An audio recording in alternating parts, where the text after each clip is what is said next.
Let's bring in our CNN political contributors, the Democratic strategist Paul Begala and the Republican strategist Alex Castellanos. A brilliant move if she wants to someday become president of the United States, or a stupid move if she someday wants to become president of the United States?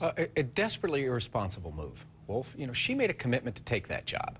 And I think if she should run for president, I think her rivals, particularly in the Republican Party, will say, look, she was elected to the city council. She quit to run for mayor. She was mayor. She quit to run for lieutenant governor. She was the chairman of the Oil and Gas Commission. She quit. She quit that. She's quit every job she's had.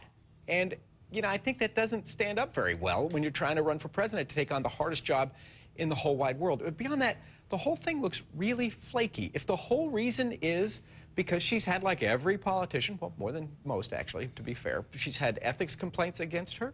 Come on, she can raise money for a legal defense fund to pay $500,000 in legal bills. I'm sorry, I got friends who got a lot more than that, and they weren't even public officials. They weren't elected politicians. So I just don't think that's a good enough reason for her to quit. All right, Alex, a brilliant move or a stupid move if she wants to be president? I hate it on those rare occasions. My friend Paul is right. But this is not the best political move anyone's ever made, even in the state of Alaska. If she's making the case now that her state is better served if she doesn't remain governor, it's not going to be hard for other Republicans to make the case. Well, imagine how much better our country will be served if you never become president. That could be the first negative ad against a Palin if she runs. Secondly, look at the way Palin themselves, their team is looking at this. When do they do it? Going into the 4th of July, a media dead weekend. The Michael Jackson stories all over the press. Obviously, they wanted to bury this as if it were a defensive move from them. And we still don't know what that problem is. At the end of the day, she may make more money here, books and all that, but she's compromised, I think, her political future. She's the Mike Huckabee of the next lap. She's still a young woman. She's only 45 years old. So she's got a long time ahead of her if she wants to make a political comeback. There's no doubt, Paul, that if she wants to make money, she's going to make a lot of money in the next year or two. She's already got a 7-figure deal for a book. She could go out there on the lecture circuit, make $50,000, even $100,000 a speech. As you know, that's not going to be hard for her to do. She's probably got a good lecture agent in mind right now. And if she wants to be on television, she can make a lot of money as well. Absolutely. Look, as somebody who gives lectures for fees, who writes books that gets paid for, who appears on television gets paid, it's an honorable way to earn a living.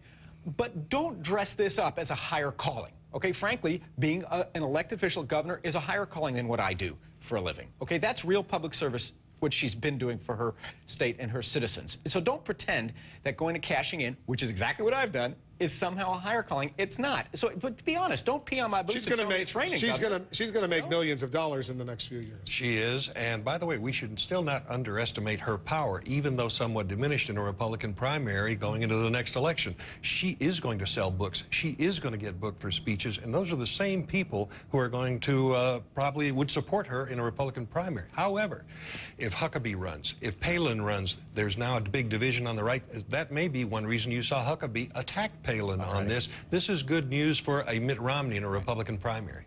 Because the right, the Huckabees and the Palins may be splitting some of that vote there, and then Mitt Romney in the middle, center-right, I think that opens up a field. Absolutely. If Mike Huckabee had someone of Sarah Palin's appeal in the religious community in Iowa contesting for that community, then I think Mitt might have won in Iowa. It could have been a completely different campaign. He might have been the guy to lose to Barack Obama.